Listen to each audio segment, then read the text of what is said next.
President Cyril Ramaphosa recently asked Police Minister Cele to keep him updated about farm attacks. This came just a few days after he had announced through his spokesperson that he was not going to comment on the crisis, given that commenting on it was the duty of the police and the Ministry of the Police and not the President. This is a particularly strange statement to make for a president for at least 3 reasons.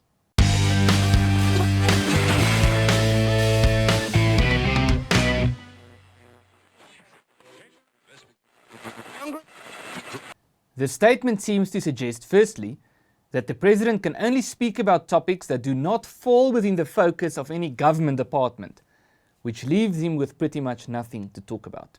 Secondly, it is a strange comment because the President has spoken out on many individual crime phenomena in the past, be it xenophobic violence, violence against women and children, political murders, rhino poaching, cash in transit heists, and most significantly, corruption. In other words, only when the topic of farm attacks comes up, the President suddenly changes his position on whether it is appropriate for the President to comment on particular crises when it comes to crime. The third and most disturbing is the fact that the President has spoken out about farm murders publicly in the past. Not only has he done so publicly, he did it on an international platform when he visited the USA in September 2018. Speaking to the international media, he said that there are no killings of farmers or white farmers in South Africa. In other words, the President is prepared to speak out about the crisis only when denying it and not when it is required of him to acknowledge the extent of the crisis. After his comments in the USA, he was asked in Parliament to explain his position. He responded by using every fallacious argument that he could find to minimize the extent of the crisis, including comparing apples with oranges, cherry-picking only the arguments that suit his narrative and presenting them out of context, and also arguing statistics, but evidently with a complete misunderstanding of the nature of statistics. We are frequently asked why we think the President, the government and the ANC aren't prepared to acknowledge the true extent of a crisis when it comes to farm attacks. Of course, we need to speculate to answer this question, but I believe the answer is pretty self-evident. There are a few things to keep in mind. Firstly, the ANC is first and foremost a struggle movement and not merely a political party. This implies that the movement sees the world in terms of allies, rivals, and enemies. The movement is also a Marxist-Leninist movement strongly influenced by the former Soviet Union and other communist countries like China and Vietnam, but with a strong mix of African, or should I say black, nationalism and populism. The movement has fostered a struggle mentality among its members for decades. It is a mentality in which everything bad that you have experienced in your life should be blamed on the opposing forces. If you are poor, it is because someone oppressed you. If someone else is rich, it is because they exploited you. It is extremely difficult to bring any other type of logic into this struggle mentality. And this is easy to prove.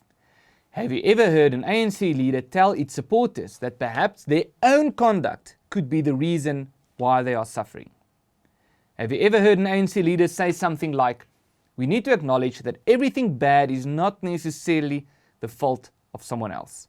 It is possible to be poor because of your own life decisions. Oppression isn't always the explanation." Neither have I. And this is where farm murders come in. It is a struggle ideology based aggressively on the idea that your support base, or in the ANC's case, primarily black people and secondarily the working class, are the only victims, and those out of your support base are all guilty in some way, and they are also the only perpetrators. This is why the ANC finds it so easy to justify struggle songs that encourage violence, because they are always the victims, and they can never be the perpetrators. Now, what are the facts surrounding farm attacks? Perpetrators are somewhere between 99% and 100% black, and the victims are mostly, but not exclusively, white. Not only is a large chunk of the victims white, they are white farmers, white landowners. In ANC logic, they are white land thieves. They are the ones who committed the original sin, a la Ramaphosa. They are the oppressors, not the victims. To acknowledge them as victims and to acknowledge your own support base as perpetrators goes against the very core of what a nationalist, socialist, populist movement believes. It's as if their ideological software simply cannot process and acknowledge a fact like this. It's a glitch in the system.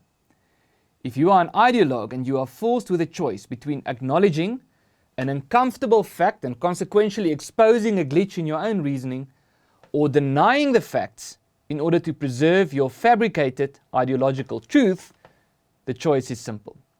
And practice has shown that this is particularly true of Marxist movements.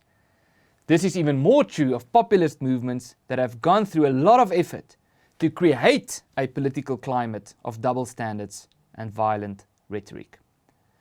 A significant part of the problem's source is within the ranks of the ANC itself, namely the climate that has been created in which minorities are blamed for everything that is wrong with this country and in which violence towards minorities is romanticized from public platforms. Entrenching double standards suits the ANC perfectly. It exempts them from the necessity to do introspection, and it allows for even more race baiting, class warfare, and populist rhetoric. To deny these realities is to be naive, and a strategy against farm attacks that pretends that the ANC is not an ideologically driven liberation movement will unfortunately not achieve much.